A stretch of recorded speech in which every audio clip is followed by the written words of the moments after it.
제가 오늘 그 같이 나누고 싶던 이야기를 좀 고민을 많이 하다가, 결국에는 내가 왜 이렇게 뛰고 있지? 아까 우리 영은 사장님이 저를 소개해 주신 것처럼, 제가 어떻게 뭐 잘나서나 뭐 대단해서가 아니라 그냥 계속해서 움직이고 있거든요. 근데 왜 내가 이렇게 움직이는지, 나를 일으키는 힘이 무엇인지, 아마 사장님들도 이 부분에 대해서 많이 고민을 하실 것 같아서 그 부분에 대해서 준비를 좀 해봤습니다. 네, 기대되시나요? 기대는 하시지 마시고 그냥 편안하게 같이 고민한다고 생각하시고 들어주시면 좋을 것 같아요. 저를 조금 소개하자면 제가 되게 저에 대해서 생각을 많이 해봤는데 저는 이런 사람이었던 것 같아요. 중간 이상? 딱 그 정도. 그 정도의 사람이었던 것 같은데, 어, 제가 늘 열심히는 엄청 열심히 살았어요. 주변 사람들이 너는 참 어렸을 때부터 지금까지 열심히 산다. 근데 딱히 엄청나게 또 열심히 살진 않았던 것 같거든요.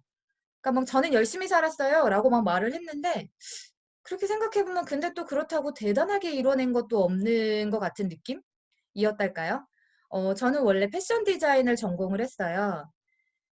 이때도 마찬가지였어요. 그냥 미술을 전공하고 있었고, 제가 원래는 무용 전공이었다가, 부모님의 반대로 인해서 다시 미술로 변경을 하고 패션 디자인과에 진학을 했는데, 와, 웨딩드레스가 너무 예쁘다. 나 웨딩드레스 너무 만들어 보고 싶다.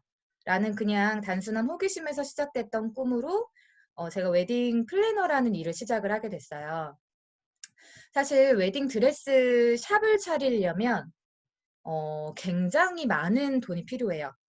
그래서 그때 제가 처음으로 일단 20대 초반에 웨딩드레스 샵을 차리려면 내가 엄청난 자산이 있던가 아니면 스펙이 좋던가 아니면 내가 엄청난 스폰서를 받을 능력이 있던가 무언가 하나가 돼야 되는데 제가 그런 깜냥이 아닌 것 같은 거예요.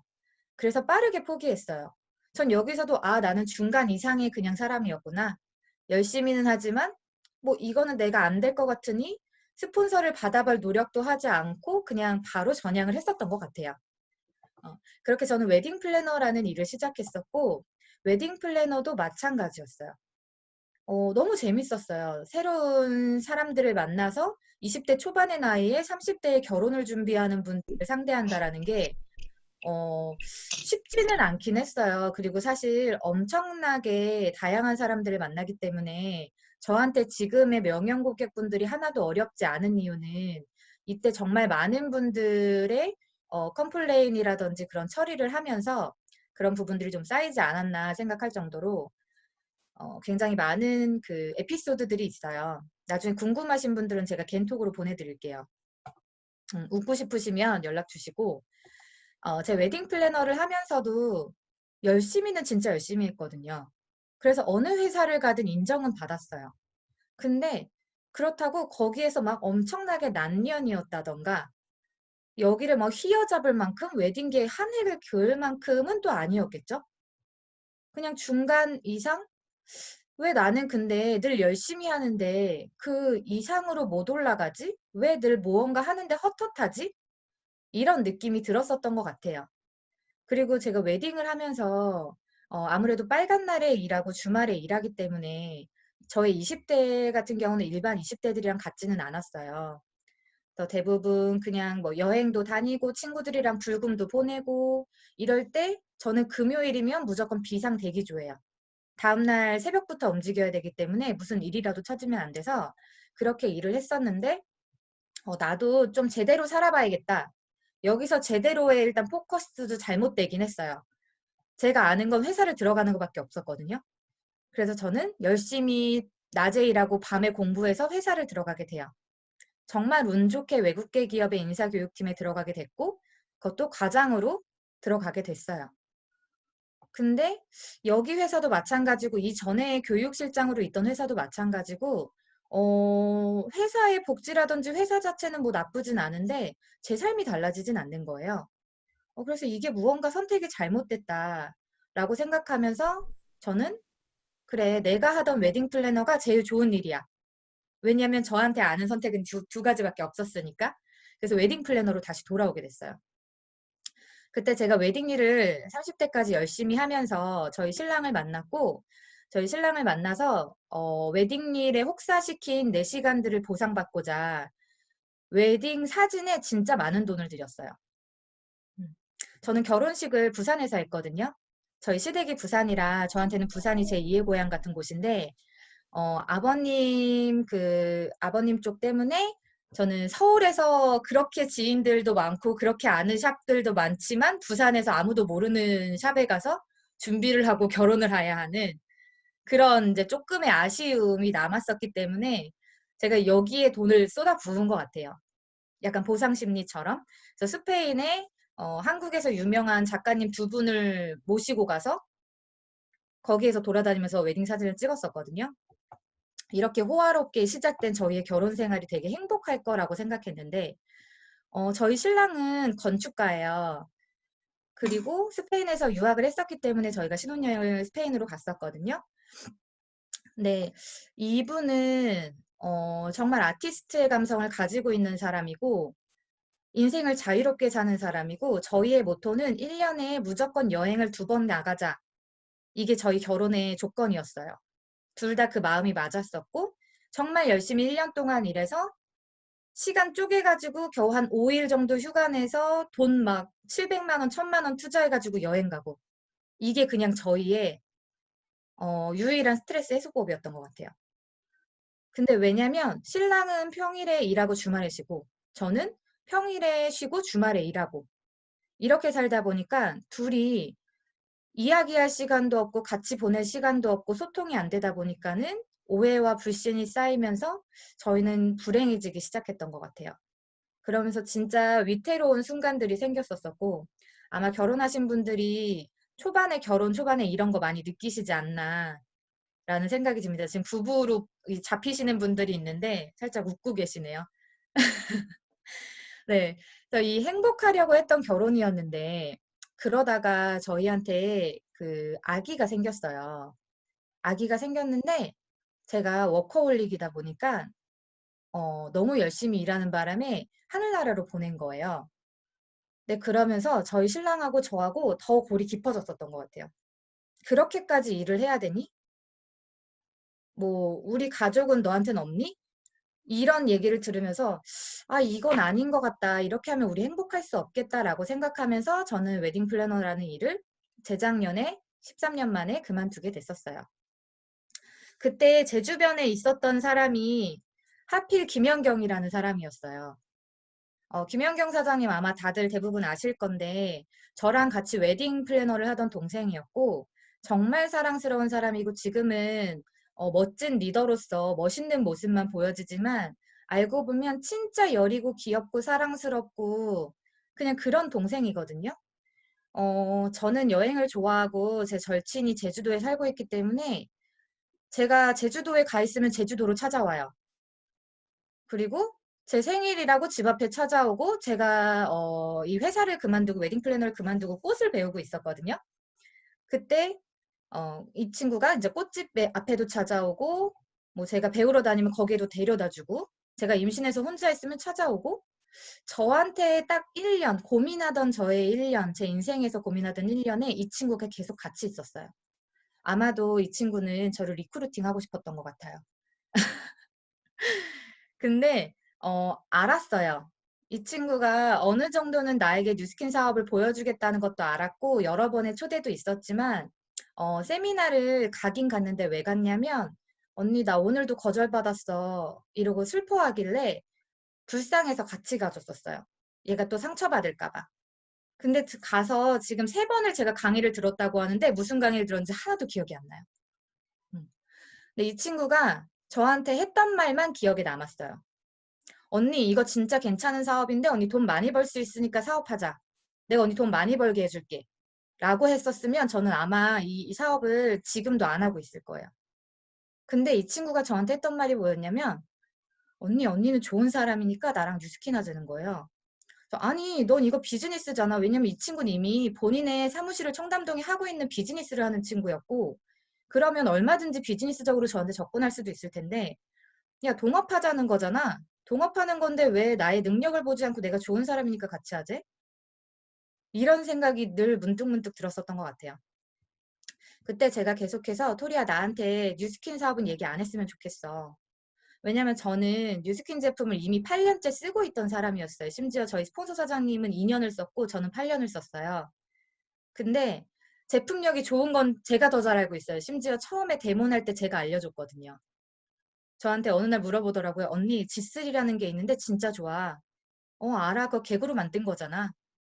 뭐 이렇게 알려줄 만큼 제가 너무나도 잘 알고 있는 사람인데, 제발 나한테 사업은 얘기하지 마. 나 그냥 너한테 매니아 소비자 해줄게. 라고 1년 정도의 시간을 보냈던 이유는, 아까도 말씀드렸지만 저희 그 시부모님이 시댁이 다 부산에 계세요. 근데 아버님이 부산의 그 법원장이셨고, 저희 어머님은 유치원을 30년째 운영을 하고 계신데, 아니, 제가 아무리 생각해도 매치가 안 되는 거예요. 이 양가 부모님의 직업과 저의 직업이 아무리 생각해도 매치가 안 되고, 이미 제가 시댁에 저희 신랑이 삼형제인데, 거의 며느리 중에 제가, 제일 스펙이 딸리는 것 같다는 늘 자격지심이 있었어요. 음. 그러다 보니까 내가 이것까지 해버리면, 와, 나는 이제 뭐 여기 집안에서는 그냥 내놓겠다. 라는 저만의 편견이 있었던 것 같아요. 음. 그리고 제가 13년 동안 가져왔었던 웨딩 플래너라는 여성 전문직이라는 타이틀과 그리고 제가 회사의 인사교육과장이었다는 무언가 이 타이틀이 진짜 지금 생각하면 별게 아닌데 되게 내려놓기가 힘들었었던 것 같아요. 진짜 지금 생각하면 거의 그까진 이유들이거든요. 어. 그래서 이런 부분들을 고민을 하면서 나는 뉴스킨 말고 다른 일을 찾고 있어 라고 현경이한테 이야기를 했었고 그때 제가 제주에 게스트하우스를 차리거나 아니면 꽃을 배우고 있으니 웨딩 플라워 디렉팅 회사를 차려서 우리 신랑과 샵인샵을 내거나 아니면 엄마의 뒤를 이어서 내가 유아교육을 공부해서 어린이집을 하거나 저는 새롭게 도전하는 게 무섭진 않았거든요. 다만 제가 뭐가 그 가장 중점이었냐면 내가 얼만큼 일해야 되는지 그리고 여기에 투자금이 얼마나 들어가는지 그리고 그랬을 때 얼마나 벌 수 있는지 그리고 그 환경이 어떤지 유지를 얼만큼 할 수 있는지 나의 일을 했을 때 제가 웨딩 플래너를 할 때 너무 워라밸이 없었기 때문에 워라밸이 있는지 없는지 이 부분에 대해서 고민을 많이 했었고 이 6가지를 기준으로 표를 만들었는데 다 지워지더라고요. 그리고 남는 게 뉴스킨밖에 없었어요. 그래서 저는 이게 화가 났었어요. 아니 왜 아무리 비교해도 뉴스킨이 제일 나은 거야? 나는 다른 거 하고 싶은데 라고 생각하면서 저희 똑똑한 신랑을 앉혀놓고 현경 사장님을 다시 불렀어요. 그리고 3번을 들었지만 못 알아들었던 제가 못 알아들은 건지 현경 사장님이 지금은 보상을 되게 잘 푸시거든요. 근데 현경 사장님이랑 저랑 둘 다 머리형보다 약간 마음형 인간이라 보상을 저희가 막 우스갯소리로 그런 얘기 하는데 네 아무튼 현경 사장님한테 제가 토리야 미안한데 나 뉴스킨 사업 좀 다시 알려줄래? 라고 불러서 신랑한테 보여줬고 신랑과 상의하에 야 이거 괜찮은 일인데 해봐 라고 해준 신랑 덕분에 지금 뉴스킨 사업을 시작하게 됐고 편견을 버리니까 제 발로 찾게 됐던 일이었던 것 같아요. 그래서 내가 알아본 일이고 누가 시킨 일도 아니었고 제대로 해야겠다. 뒤돌아보지 말고 우물쭈물 하지 말고 어차피 할 거면 끝장나게 해보자 라는 생각으로 사업을 시작했어요. 그래서 제가 끝장나게 하기 위해서 어떻게 했냐면 제가 이 임신 5개월에 사업을 시작했어요. 임신 5개월에 6월 달에 제가 4월 15일에 LOI를 제출하고 6월 1일자로 BR이 됐고요. 그리고 이때가 이제 9개월 찰 거예요. 만삭일 때 8월에 브랜드 파트너를 달성을 했고 10월에 EBP를 달성을 했고요. 12월에 BA를 달성을 했어요. 그래서 사업자가 되고 6개월 동안 어떻게 보면 빠르게 핀업을 했었던 것 같아요. 제가 이때가 임신 7개월이었고 BP 때가 9개월, EBP 때 이때가 아기 난 지 30일 됐는데 옷이 안 맞아가지고 지퍼를 열고 무대에 올라갔었거든요. 뭐 아무도 몰랐지만 그리고 이 자켓은 너무 큰 걸 사가지고 지금은 못 입어서 반품을 할 정도로 제 몸이 이미 부어 있었던 상태였고 BA 때는 제가 3개월 동안 TR90으로 몸을 완벽하게 만들고 드레스를 꽉 조여서 입고 올라갔었던 예, 이때가 출산 100일이었어요. 제가 왜 이렇게 달렸냐면 저를 움직이는 힘, 우리가 보통의 Y라고 부르는 나를 움직이는 힘에 대해서 말씀을 드릴게요. 저희 아기고요. 이때는 이제 50일 때고 지금은 한 19개월 정도 됐어요. 그래서 이 사랑스러운 아기가 입술이 진짜 귀엽거든요. 근데 이 입술로 엄마 유주 놀러 가고 싶어. 오늘 먹고 싶은 거 있어. 나 배우고 싶은 거 생겼어. 라고 말했을 때 그래 잠깐만 내 통장에 얼마 들었지? 잠깐만 이번 달 카드 한도 얼마 남았지? 이런 생각을 하고 싶지 않았어요. 아마 대부분의 아이를 가지신 부모님들이라면 이 생각 반드시 하실 거예요. 이 부분에서 시작이 됐었고요. 어, 지금은 이 친구가 이렇게 컸어요. 이 아이가 이렇게 컸는데 아침마다 제가 책을 읽으면 처음에는 막 와가지고 같이 놀아달라고 했었는데 이제는 제가 책을 읽고 있으면 건드리지 않고 본인 책을 꺼내서 읽어요. 19개월밖에 안 되는데. 제가 이걸 보면서 무슨 생각을 했냐면 아, 아이한테 함부로 뭘 보여주지 말라는 게 이런 거구나. 진짜 그대로 담는구나. 라고 생각을 하면서 이런 생각이 들더라고요, 문득. 나중에 아이가 이제 말을 시작하고 무언가 사회생활을 시작했을 때 엄마, 나 학교 생활이 너무 힘들어. 나 공부가 힘들어. 엄마, 나 뭐 이걸 해봐야 되는데 나 너무 무서울 것 같아. 아, 나 이래서 근데 이건 못하겠어. 어떤 이런 순간들이 있을 거잖아요. 근데 그러면 보통의 부모들은 아니야, 너는 할 수 있어. 도전해봐. 너 도전도 안 해보고 무슨 그런 말을 해? 라고 이야기할 거란 말이에요. 저도 그런 말을 듣고 자랐고. 남들도 다 공부하잖아. 너도 할 수 있어. 쟤네도 1등 하잖아. 너도 공부하면 할 수 있어. 라고 부모의 입장에서 말하긴 쉬울 것 같은데 막상 그래서 엄만 그렇게 했어? 라고 물어보면 아니 이게 너무 무서울 것 같은 거예요. 그래서 결국에는 내가 아이한테 힘들면 포기해. 무섭고 두려우면 도전하지 마. 매일 상황에 그냥 타협해. 목표도 없고 그냥 적당히 되는 대로 살아. 남들하고 비교하고 남들 시선 의식하면서 살아. 내가 이렇게 안 살면 이렇게 말해야 될 것 같은 거예요. 결국에 내 행동이 이 말을 표현하고 있겠다라는 생각이 들면서 아, 해낼 수 있는 것만 지금까지 중간 이상의 그냥 조금 잘하던 나였는데 해낼 수 없을 것 같아도 도전해야지만 내가 떳떳한 부모가 되겠구나 라는 생각이 들었고 그렇게 저는 만삭의 몸으로 초대에 집중을 했었고 시스템을 단 한 번도 빠지지 않았어요. 제가 이때 저희 집하고 그 사무실 거리가 그 편도가 2시간이거든요. 왕복으로 3시간 반에서 4시간이에요. 근데도 아침 미팅에 늘 참석했고 토요 미팅, 아침 미팅 뭐 아무것도 빠지지 않고 모든 시스템에 참여했어요. 뭐 뷰티 클래스 다 이런 것도 마찬가지고요. 그래서 이 베일을 하고 제가 이 만삭 내내 이 신발밖에 못 신었는데 이것도 마지막에 못 신을 정도로 발이 팅팅 부어가지고 지금 제 얼굴하고 약간 매치 되시나요? 정말 많이 쪘었어요. 살이 17kg 정도 쪘었고 이런 몸으로도 뛸 수 있다. 그리고 이거는 이제 저희 아기가 태어났는데 저희 시댁은 부산이고 제 친정은 안산이었고 저는 집이 일산이었어요. 맡길 곳이 없잖아요. 부산까진 당연히 힘들고 일산에서 안산 가려면 2시간 반이에요. 그러면 아기를 맡기고 출근하면 4시간인 거예요. 근데 이게 불가능하잖아요. 그래서 어떻게 했냐면 제가 아까 그 30일 때 랠리 갔었을 때 EBP 인증받을 때는 아기가 30일이었는데 맡길 곳이 없어서 친구네 집에 맡기려고 했는데 친구가 안 된다 그래서 친구네 엄마한테 맡기고 랠리를 갔었어요. 그리고 이때는 이제 저희 엄마가 유치원을 하니까 여기에 이제 아기를 맡기고 싶지만 얘가 아직 등록이 안 돼 있잖아요. 그리고 너무 어리고 이때 그래봐야 막 50일 안 됐을 때였으니까 어려서 어린이집을 못 가니까 여기 가서 그 CCTV에 찍히면 안 돼요. 그래서 사무실에 있는 소파에 눕혀놓고 저는 일하러 가요. 그러면 얘는 여기에 계속 누워 있어요. 다들 수업 받는 동안에. 그래서 저희 집에 일산집이 그래도 조금 넓고 되게 좋은 육아 용품들도 진짜 많았거든요.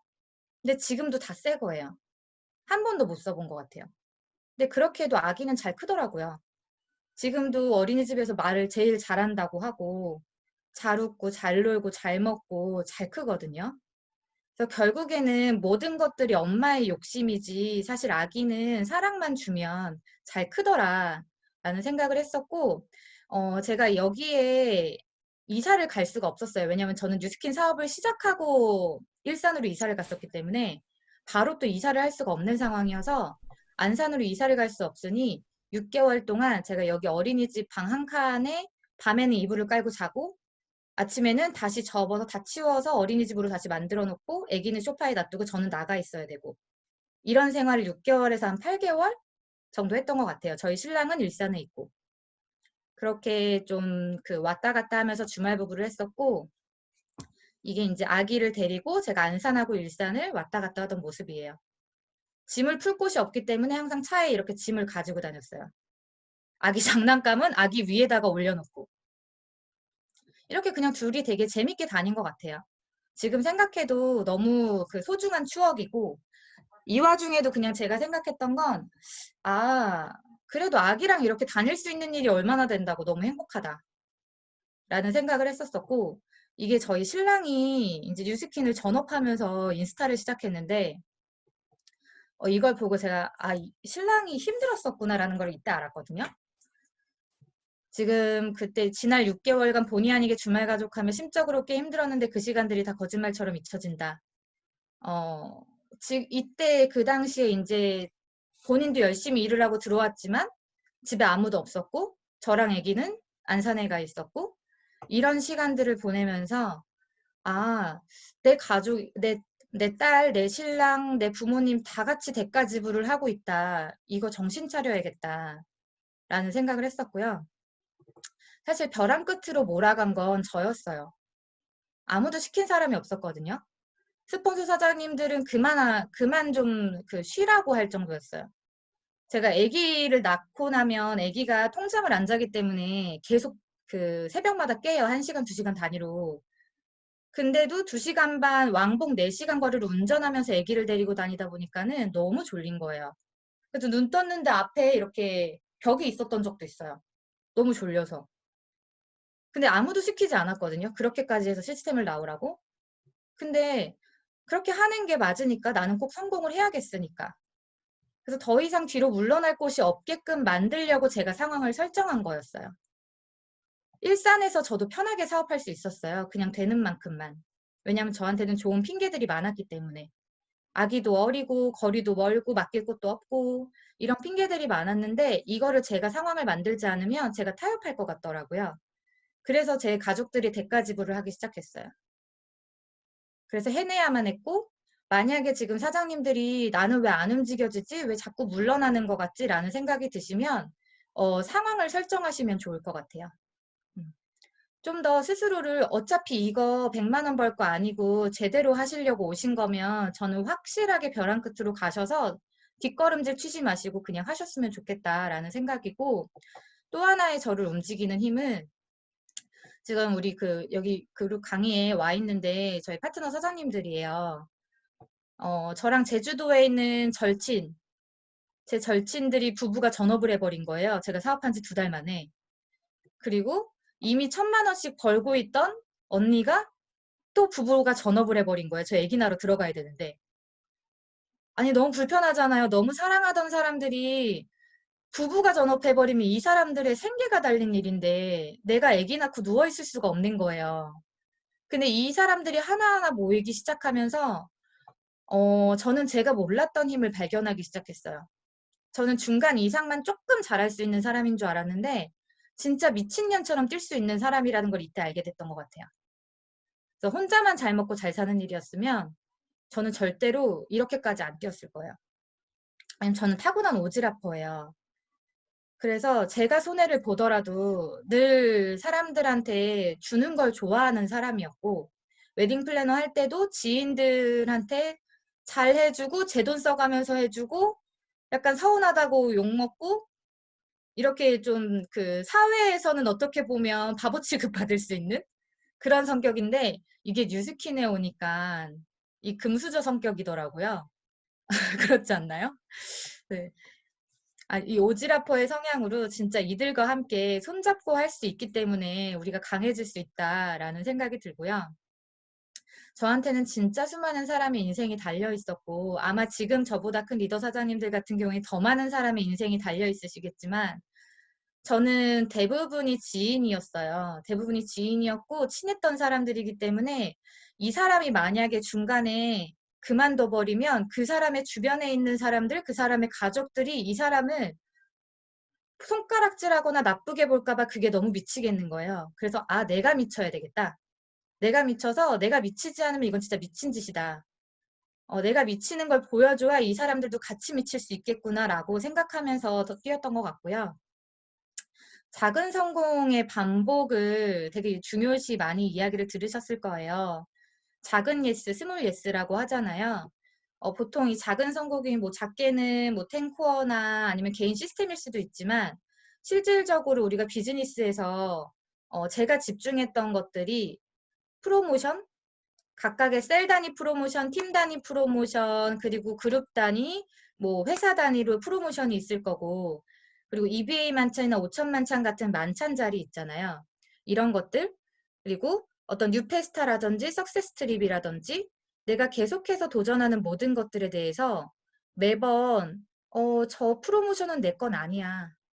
저 사람이니까 프로모션 달성하지. 이런 생각을 만약에 쪼끔이라도 가지고 계신다면 평생 그 자리는 내 자리가 될 수 없다라는 거를 저는 완벽하게 느꼈고, 처음 사업을 6월 달에 시작하고 지금까지 단 한 번도 5천만 치 안에 못 가본 적은 없어요. 왜냐면 제가 되게 빠르게 일대가 독립이 된 편인데, 그러면 사실 아시겠지만 일대가 독립되면 내 GV는 일대 독립되면서 다 같이 나가버리잖아요. 그러면 매번 새로운 세팅이에요. 새로운 세팅인데도 그냥 내 기준이 5천만 찬이기 때문에 최소 5천만 찬 기준에서 놓치지를 않으려고 노력했어요. 아니면 그냥 내가 사업을 안 한 거예요. 그러니까 그런 식으로 모든 프로모션이나 모든 거에 대해서 내가 이거에 대해서 절대 놓지 않아야지만 해내는 습관의 힘이 생긴다. 제가 최숙희 사장님이 예전에 저한테 댓글을 달아주셨는데, 송하 사장은 해내는 습관이 있는 힘을 가지고 있어서 참 좋다라고 이야기를 해주셔서, 아, 이게 그런 힘이구나 라는 거를 느꼈던 것 같고, 가끔 저 진짜 열심히 하는데 왜 안 돼요라고 물어보시는 분들이 있어요. 근데 그냥 저는 이 개인적인 저의 생각인데, 제가 생각하는 열심히는 될 때까지 하는 건 것 같아요. 제가 지금도 매일 아침마다 외치는 거거든요. 될 때까지 하면 반드시 된다. 저도 매번 뭐 어떻게 매번 다 성공하겠어요. 막 10클럽 도전했는데 1년 동안 못했고, 20클럽 1년 동안 못했고. 근데 그냥 될 때까지 해서 되면 그게 된 건 거잖아요. 그게 시간이 언제가 걸리든. 그래서 저는 될 때까지 무조건 한다. 지금 제가 2018년도 6월에 사업을 시작을 했고, 2019년도가 마카오 트립이었어요. 그때 제가 6월에 사업을 시작했는데 이미 임신, 출산이 그 과정에 다 끼어 있었거든요. 왜냐면 6월에 사업 시작하면 얼마나 빡센지 아시죠? EBP 달성하고 마감하는 것까지 6개월 안에 끝나야 돼요. 근데 저는 그중에 2달은 아기 낳고 출산이었어요. 진짜 빡센 과정이었었고, 근데도 달성을 하고, 그 와중에 저희 스폰서,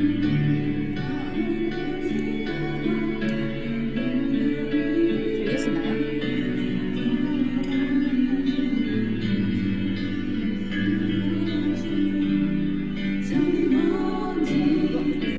여기 해맑게 저희 플랜카드를 들고 있는 게 저희 신랑인데, 첫 마카오, 첫 석세스 트립이었고, 신랑한테 처음으로 그런 얘기를 들었어요. 여보, 존경스러워.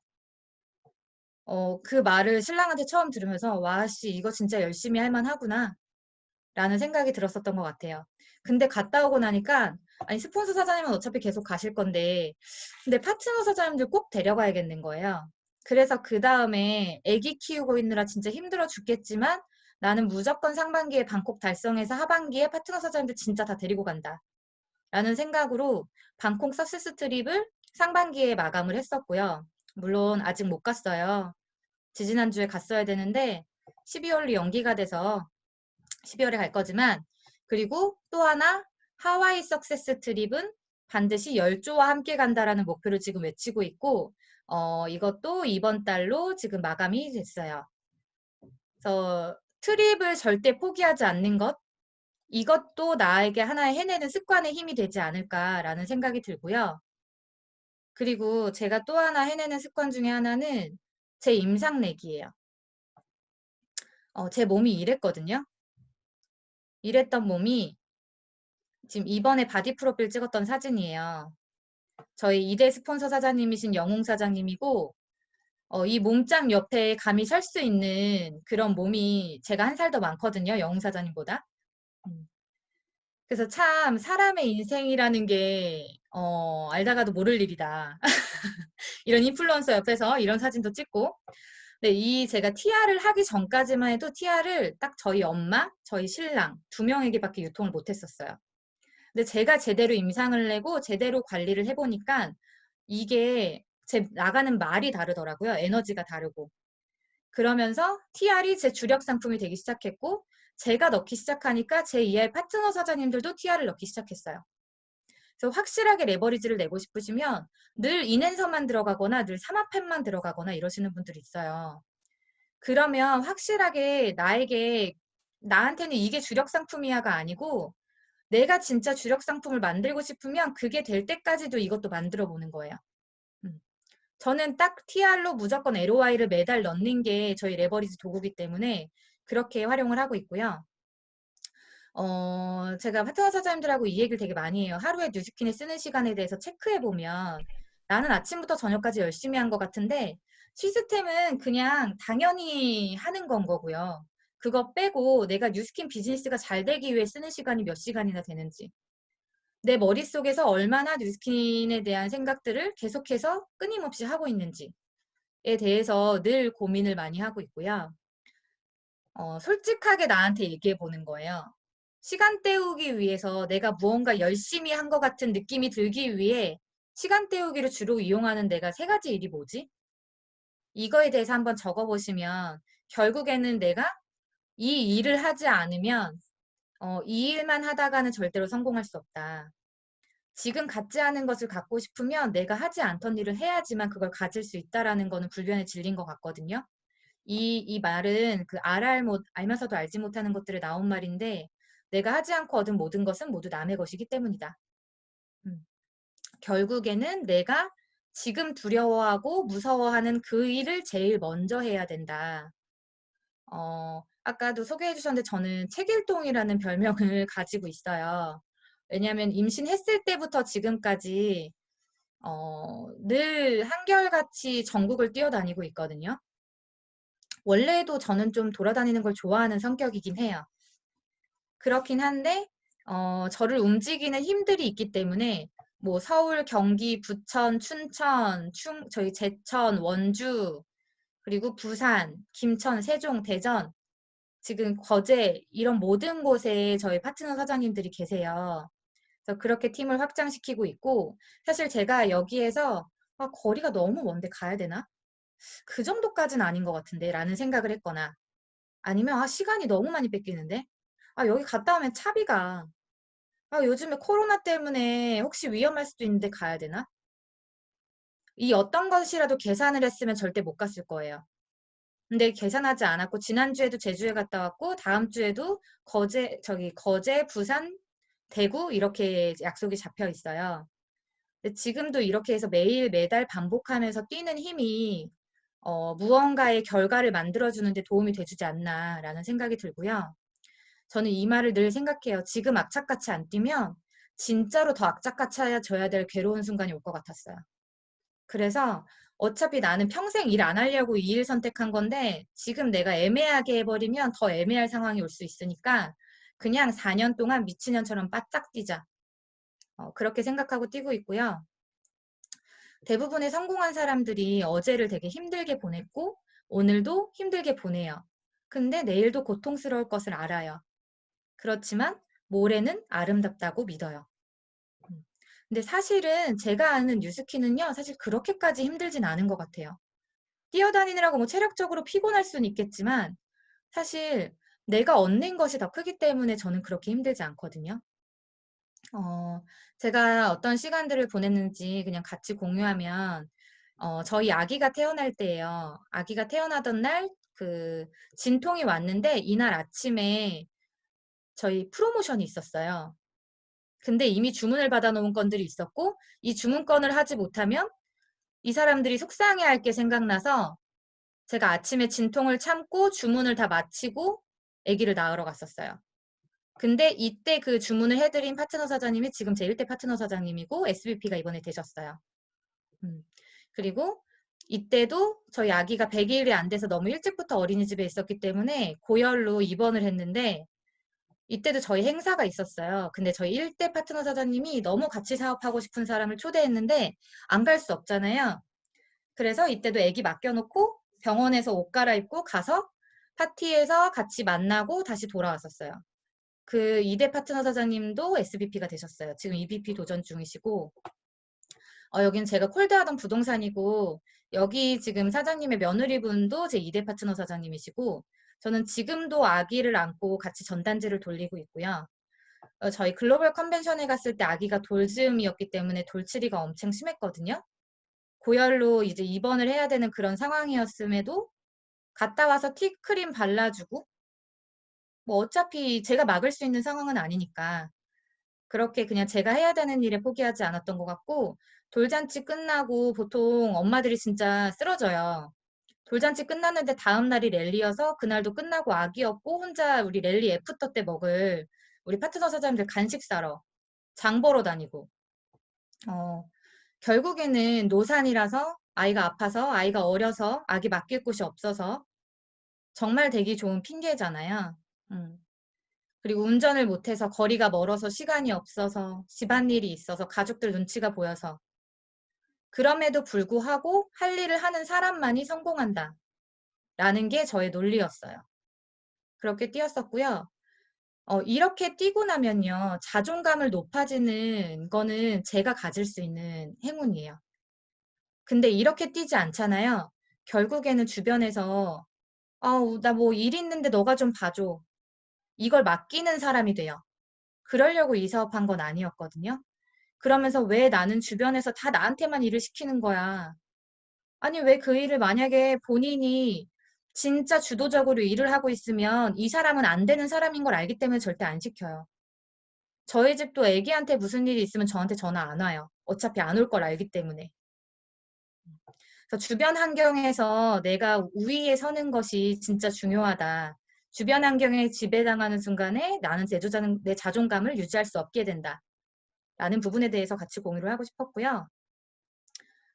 제가 좋아하는 심사숙녀 여러분, 테드에서 우리는 리더십과 운동을 일으키는 방법에 대해 많이들 얘기합니다. 이제 하나의 운동이 일어나는 걸 보시죠. 시작해서 끝나는데 3분 이내입니다. 그리고 여기서 몇 가지 교훈을 찾아봅시다. 첫째로 물론 여러분도 아시다시피 리더는 배짱이 필요합니다. 주목받게 되고 또 조롱거리가 되니까요. 그렇지만 저 남자가 하고 있는 건 따라하기 아주 쉽죠. 여기서 중요한 역할을 하는 첫 번째 추종자가 나타납니다. 저 남자가 다른 남자들에게 어떻게 따라하는지 보여주죠. 리더가 저 남자를 동등한 상대로 받아들이는 게 보이시죠? 더 이상 리더가 아닙니다. 그들 복수죠. 저 남자가 이제는 친구들을 벌러 모으고 있네요. 첫 번째 추종자가 사실 과소평가된 형태의 리더라는 걸 눈치채셨을 겁니다. 저렇게 눈에 띄기 위해서는 배짱이 두둑해야 합니다. 첫 번째 추종자는 한 외로운 미치광이를 리더로 변모시키죠.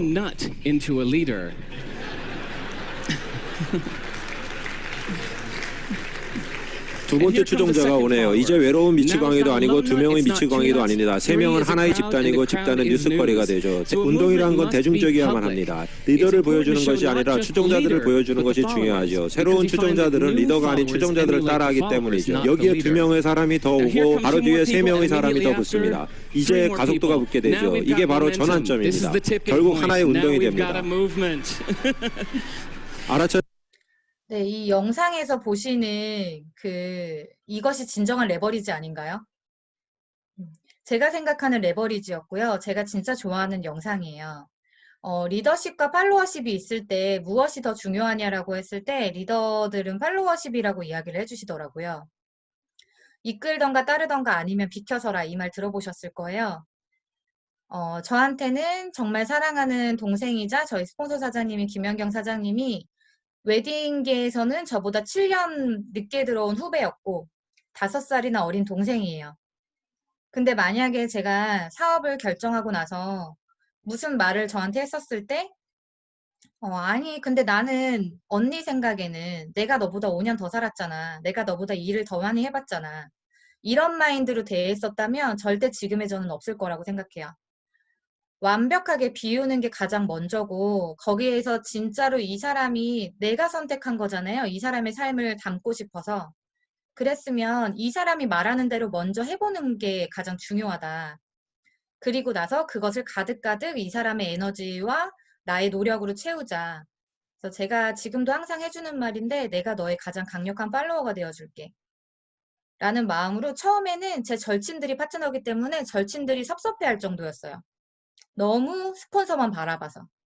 근데 지금은 감사하게도 저희 파트너 사장님들이 그런 마음으로 저를 봐주시더라고요. 그래서 결국에는 이 마음은 전염된다라는 거에 대해서 꼭 아셨으면 좋겠고, 저희 현경 사장님의 일대 형제 라인, 저희 일대 파트너들이에요. LT 라인들이고, 저희 형제 라인 사장님들이신데, 딱 작년에 저희가 현경 사장님 PA 도전할 때 진짜 한마음 한뜻으로 움직였어요. 밖에서 보면 누구의 파트너가 누구의 파트너인지 모를 정도로. 제가 원하는 팀의 모습이거든요.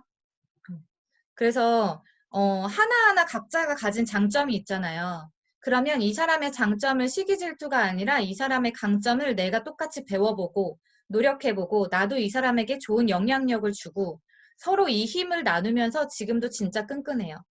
형제 라인인데도 보기만 하면 서로 눈물이 날 정도로. 그렇게 우리는 원팀으로 팀을 꾸리는 게 중요했었고 그리고 서로에게 동기부여가 되어줄 수 있는 선의의 경쟁도 반드시 필요하다고 생각하고요. 정말 전단지도 잘하고 열정이 높은 사람이고, 이분은 유명한 인플루언서예요.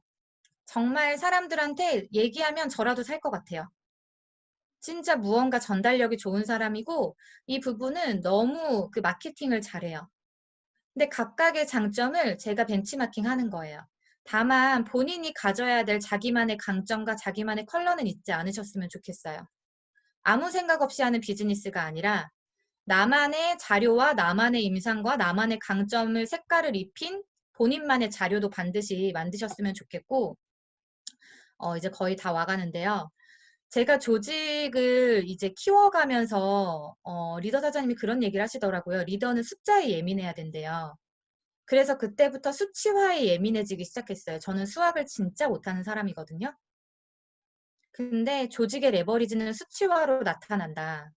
그리고 나는 어떤 조직을 만들고 싶은지에 대한 생각을 계속해서 하기 시작했어요. 결국에 내 조직 안에 어떤 사람들이 왔으면 좋겠고 우리가 그 안에서 어떤 그룹을 만들어가고 싶은지에 대한 계속해서 그 생각을 가지고 있지 않으면 조직이 다 각자의 방향으로 흘러가겠더라고요. 그래서 이거는 리더가 돼야지만 하는 게 아니라 처음에 비할 때부터 생각하시는 것 같아요.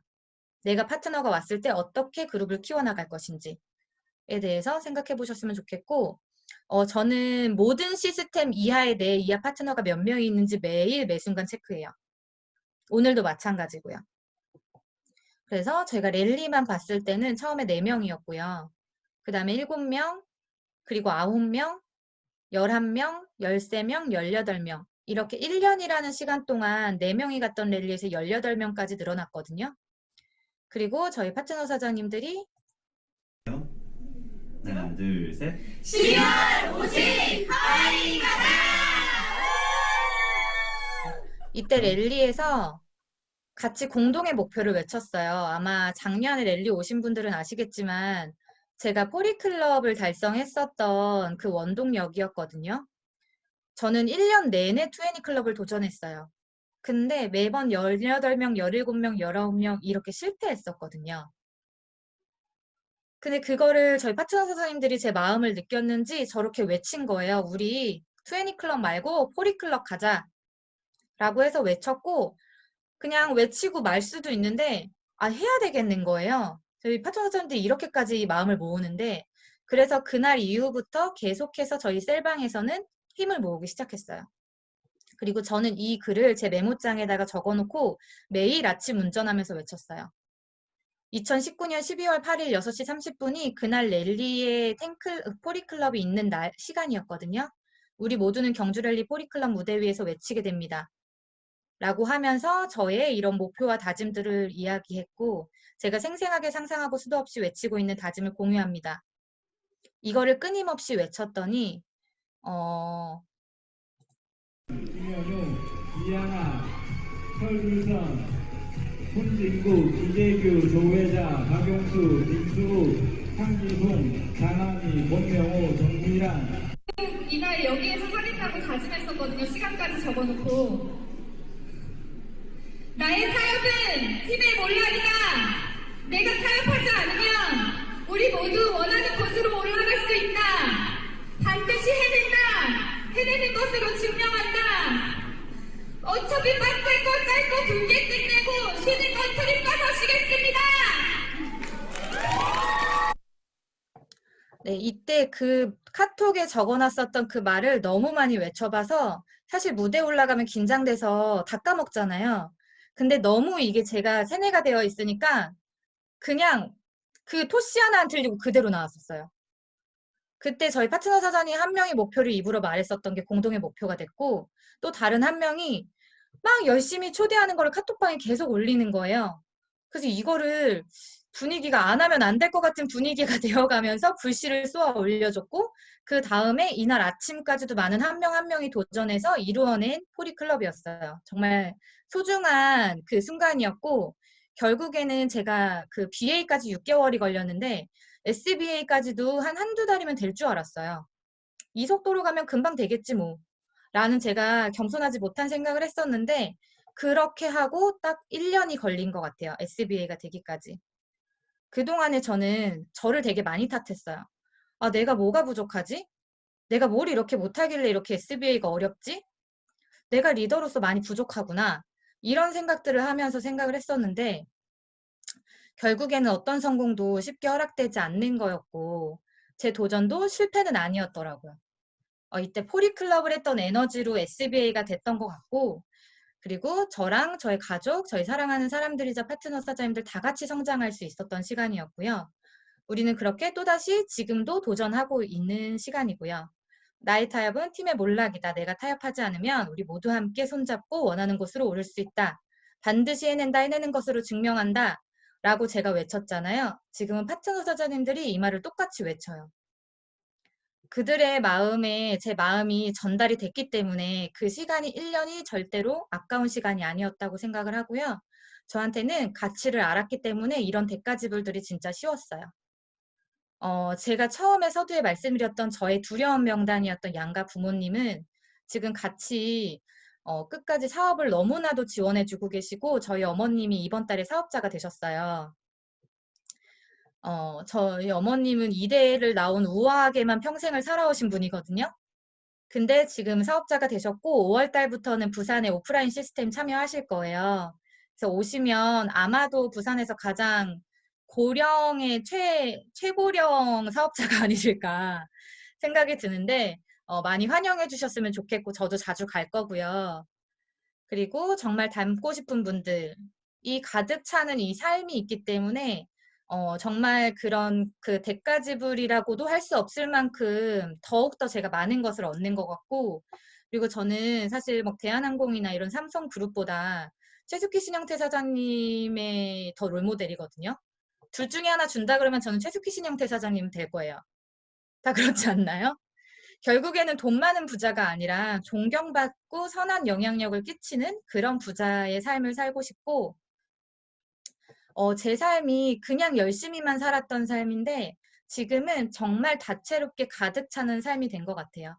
이 삶만으로도 충분하다. 사실 저는 만약에 매달 저희 파트너 사장님도 늘 하는 얘기인데 매달 사실 300만 원, 500만 원만 된다고 해도 뭐 5천만 원까지 아니어도 이렇게만 살면 행복할 것 같다.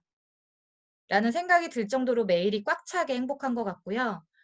결국에는 저도 모르고 살았던 제 잠재력을 끌어내주는 사람들이고 꼭 지켜야 될 평생 친구들이고 내 인생을 꽉 채워준 사랑할 수 있는 기회를 허락해준 사람들이 있기 때문에 제가 오늘도 달릴 수 있는 힘이 있지 않나. 만약 사장님들한테도 이런 분들이 있으실 거니까 오늘 만약에 내가 너무 힘들고 타협하고 싶은 순간들에 그런 사람들을 떠올려 보셨으면 좋겠고요. 결국에 벨로시티에서 성공하는 거는 저는 사랑이라고 배웠어요. 그게 제가 제일 잘할 수 있는 일이고 저는 엄청나게 전략적이거나 엄청나게 멋진 사람은 아니지만 정말로 사랑해 줄 수 있는 사람이에요. 다른 사람의 성공을 도울 때 자신을 억누르고 있는 유리천장도 들어올릴 수 있다라는 거 제가 정말 좋아하는 말이에요. 그래서 사장님들을 누르고 있는 유리천장이 있다면 누군가를 사랑하는 마음으로 그 유리천장을 들어 올리시는 하루가 되셨으면 좋겠고요. 사장님들하고 우린 함께니까요. 혼자 하는 사업이 아니라 함께 할 수 있는 사업이라서 함께라 가능한 것 같아요. 우리 다 같이 2021년에 하와이에서 만났으면 좋겠습니다. 감사합니다.